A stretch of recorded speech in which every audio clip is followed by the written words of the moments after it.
Blessed day, morning po sa inyo mga kabuladas. Ngayong umaga po'y maaga akong ginising ni Bunso.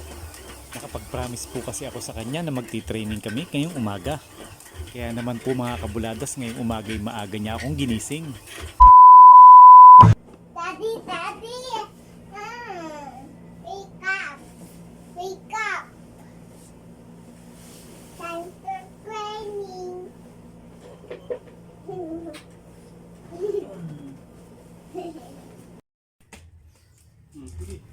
Go.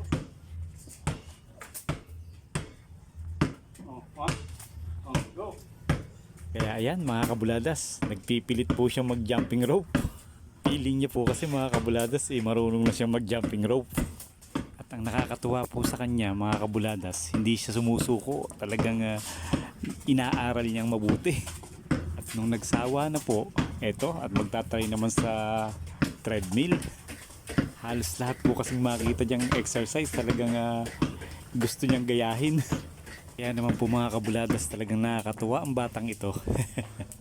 At ito po mga kabuladas, medyo nasa kalagitnaan na ako ng aking training at medyo umiinit na rin ang sinag ng araw. Isa sa paborito at magandang training po yan, jumping rope. Sa part pong yan mga kabuladas, medyo dinidistract pa ako ni Bunso. Pero syempre, nakafocus lamang po tayo sa timing, coordination at muscle memory. Sobrang pagod ko nga po dyan mga kabuladas, medyo pinupulikat na ako pero tuloy pa rin. Ito po mga kabuladas, sinamahan ko rin ng dribbling exercise. Mainam rin po kasi ito mga kabuladas upang ma-maintain natin yung ating stamina.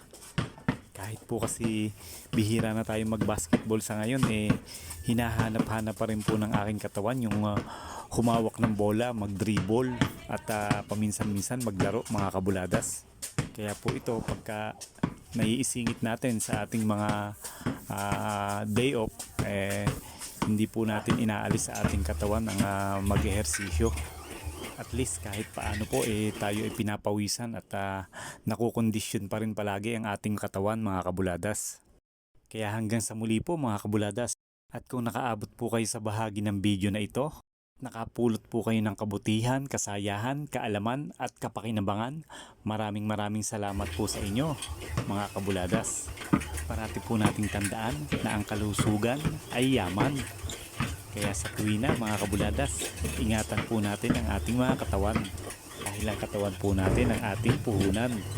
At huwag po tayong makakalimot sa tuwina sa nasa itaas na nagpahiram sa atin ng ating buhay. Kaya hanggang sa muli po and God bless everyone.